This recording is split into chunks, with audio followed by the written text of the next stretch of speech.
Hello नमस्कार, मैं हूं तनसुख पालीवाल और लिंकिंग लॉस आपके अपने इस YouTube प्लेटफॉर्म पर आप सभी का स्वागत है।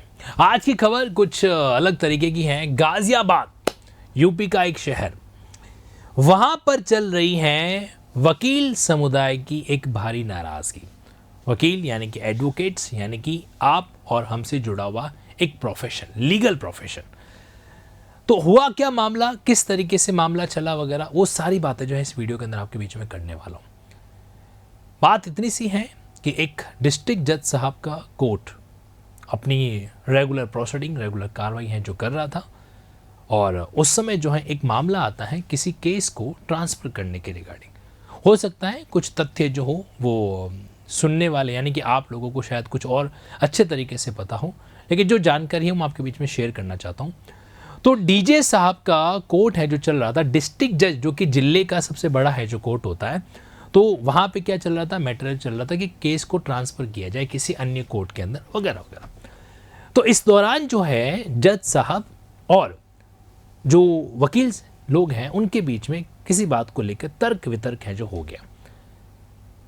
तर्क वितर्क थोड़ा धीरे धीरे बढ़ते बढ़ते नाराज़गी में बढ़ा, और कहीं न कहीं जो है इस हद तक नौबत आ गई कि जज साहब ने क्या कर दिया, आनन फानन के अंदर जो है, या उस मामले को प्रॉपर तरीके से गाइड करने के बजाय ध्यान से सुनना। आप में से वो कैंडिडेट जो जुडिशियल ऑफिसर बनने का सपना देख के बैठे हैं ना, उन कैंडिडेट से विशेष रूप से कहना चाहता हूं कि सिर्फ एग्जाम पास करना काफ़ी नहीं होता है। आपके पास में प्रबंधन करने का, कम्युनिकेशन करने का, लाइजनिंग को किस तरीके से मैनेज करना, अपने कोर्ट को किस तरीके से मैनेज करना है, ये हुनर, ये कला भी है जो आनी चाहिए। तो जज साहब ने क्या किया कि जज साहब ने जो पुलिस बुला दी, और पुलिस तो शायद ऐसा लग रहा था कि उस मौके की तलाश ही कर रही थी। शायद हो सकता है कि उससे पहले पुलिस को कुछ और अलग सी ईट थी वो निकाल ली थी। खैर जो भी हो, जैसा भी हो, हुआ ये कि वहाँ पर आते ही जो है पुलिस और वकीलों के बीच में भी हॉट टॉक इस तरीके से हो गई, और मामला बढ़ते बढ़ते इस तरीके से बढ़ गया कि पुलिस ने जो है लाठी चार्ज, यस सही जो सुना आपने, लाठीचार्ज का मतलब होता है कि पुलिस के द्वारा अपनी शक्तियों का इस्तेमाल करके भीड़ को तितर बितर किया जाता है। अगर मैं बात करूं हमारे देश के क्रिमिनल कानून की, तो अनलॉफुल असेंबली, विधि विरुद्ध जमाव जब इकट्ठा होता है ना, जब 5 से ज़्यादा व्यक्ति जो हैं वो किसी भी कॉमन अनलॉफुल ऑब्जेक्ट को डील करने के लिए इकट्ठे हो रखे होते हैं, तो वहाँ पर शांति भंग होने का क्या होता है, संभावना होती है।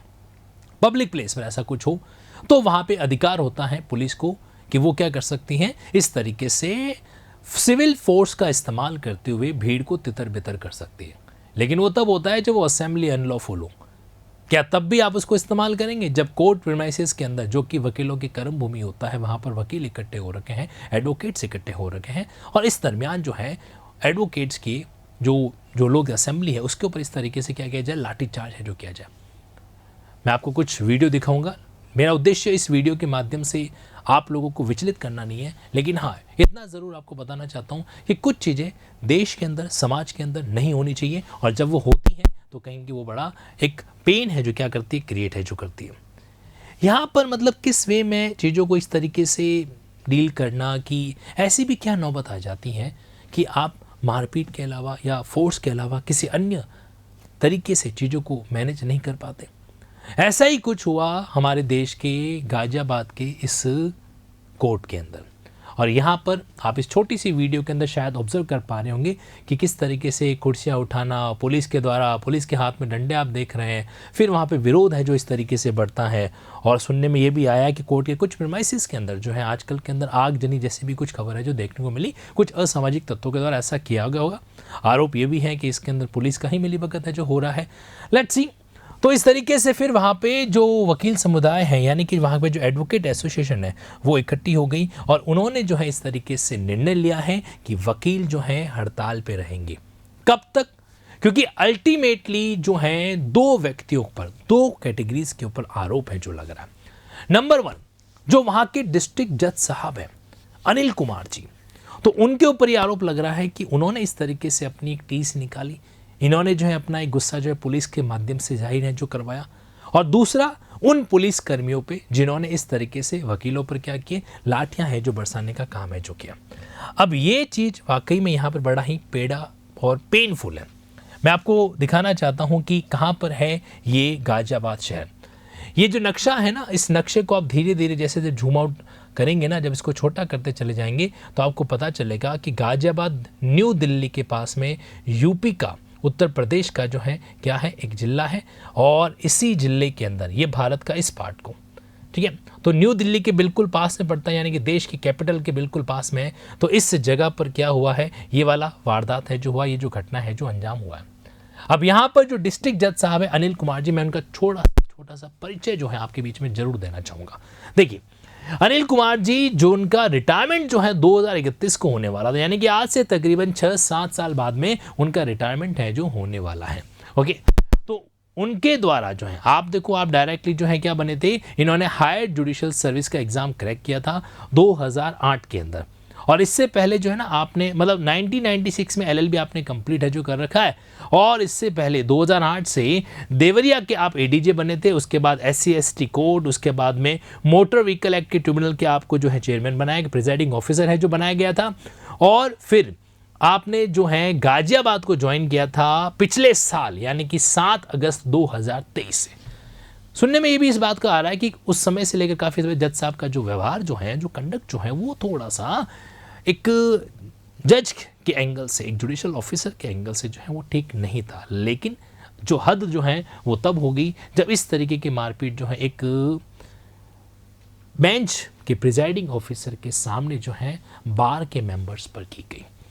तो यहाँ पर अब देखो क्या हो रहा है, अब जो है डिमांड चल रही है कि इन जज साहब को बर्खास्त किया जाए न्यायिक सेवा से, क्योंकि कहीं न कहीं बार और बेंच का जो रिश्ता होता है ये बहुत ही अपने आप में, आप कह दीजिए फ्यूजिशरी रिलेशन के से भी बड़ा होता है, एक वैल्यूबल रिश्ता होता है ना।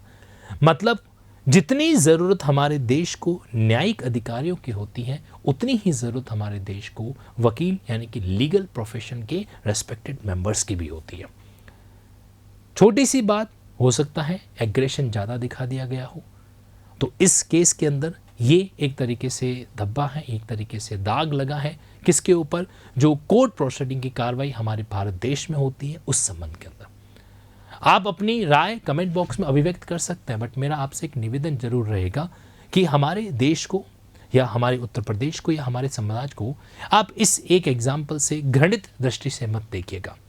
न्यायिक सेवा आज के समय के अंदर भी एक ऐसा प्रोफेशन है, एक ऐसा अपने आप में सिस्टम का पार्ट है जिसके बिना आम आदमी जो है वो सोसाइटी में सरवाइव नहीं कर सकता। न्यायिक सेवा देश के अंदर कई अच्छे कार्य भी करती हैं, तो कभी कभार कुछ ऐसी घटनाएं भी हो जाती हैं जो नहीं होनी चाहिए थी। निस्संदेह ये जो घटना है वो अपने आप में अवांछनीय है, ये नहीं होना चाहिए था। लेकिन अब स्वाभाविक है कि कुछ न कुछ अंजाम तो है वहाँ पर आएगा। लेकिन एक बात, स्टूडेंट होने के नाते, लॉ के सेगमेंट के एस्पिरेंट होने के नाते, आप सब लोगों को जो इस वीडियो को देख रहे हैं या फिर एक नागरिक होने के नाते हमें ध्यान रखना चाहिए कि ये जो जुबान है ना, इसमें बहुत बड़ी ताकत होती है। इस आप एग्री कर रहे हो तो मुझे कमेंट बॉक्स में ज़रूर बताना, इस जुबान में बड़ी एग्री होती हैं। ये विपरीत परिस्थितियों को भी सम स्थिति में बदल सकती हैं और सम स्थितियों को भी विषम बना सकती है। अगर मान लीजिए एज ए जज, क्योंकि आप जज के ओहदे पर बैठे हैं तो आपके पास अधिकार भी होता है ना, तो उस अधिकार के माध्यम से, अपनी वाणी के माध्यम से आप क्या कर सकते हो, उस कोर्ट को जो है कंट्रोल भी है जो कर सकते हैं। लेकिन वहीं पर अगर आप तर्क वितर्क पे आ जाते हो तो फिर, या फिर मान लीजिए वहाँ पर आप जो है अपनी वाणी को प्रचंड है जो कर देते हैं, तो फिर वाणी जो है वो वातावरण को पानी में मिलाने से नहीं चूक जाती। ठीक है, तो हमें ये इस बात को समझना है कि अल्टीमेटली लहजा और हमारा व्यवहार बहुत कुछ डिसाइड है जो करता है। अगेन बात की जाए इस घटना की, नो डाउट इस तरह की घटना अपने आप में बहुत ही निंदनीय है, नहीं होनी चाहिए। और यहाँ से हम सबको एक सबक लेना चाहिए, क्या कि जुडिशरी एग्ज़ाम हो या फिर लीगल प्रोफेशन हो, और या फिर प्रत्यक्ष अप्रत्यक्ष रूप से पुलिस का। देखो समाज के अंदर आवश्यकता पुलिस की भी है, उसके बिना भी हम लॉ एंड ऑर्डर को मेंटेन नहीं कर पाएंगे। लेकिन शक्तियों का दुरुपयोग जो है, चाहे न्यायिक अधिकारी करे चाहे पुलिस करे, गलत को गलत कहना ज़रूरी होता है। ओके, और इस केस के अंदर निस्संदेह देश का जो एक तरीके से एडवोकेट समुदाय है, संप्रदाय है, वो एकजुट है। क्यों एकजुट है? क्योंकि इस तरह की चीज़ बहुत गलत है। मतलब कोर्ट प्रीमाइसेस के अंदर लाठीचार्ज करना या इस तरीके से वकीलों को लाठियों से पीटना कतई भी कभी भी जो है वो स्वीकार नहीं किया जा सकता।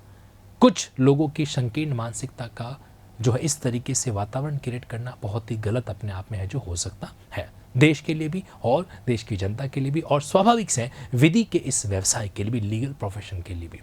आज की इस वीडियो का उद्देश्य सिर्फ इतना सा है कि कहीं न कहीं हमें इस तरह की घटनाओं से सबक लेना चाहिए, और अगर हम भविष्य में जुडिशियल ऑफिसर बनते हैं या फिर LLB अगर कर भी रहे ना, तो हमें सीखना चाहिए कि कोर्ट का वातावरण, कोर्ट का एटमॉस्फेयर किस तरीके से मैनेज किया जा सकता है, समझा जा सकता है।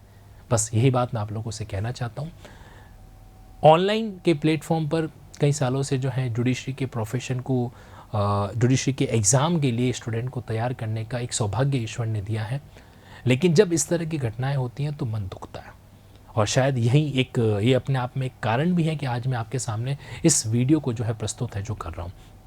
तो एंड में इतना ही कहना चाहता हूँ कि हम लोग ऑनलाइन जुडिशियल एग्ज़ाम की तैयारी करते हैं, अच्छी बात है। चाहे आप सेल्फ स्टडी कर रहे हो या किसी भी संस्थान से जुड़े हुए हैं, अच्छे से करिए, लेकिन साथ ही साथ में इन प्रैक्टिकल चीज़ों को भी ऑब्जर्व जरूर कीजिएगा। ओके, धन्यवाद, थैंक यू सो मच, शुभ रात्रि।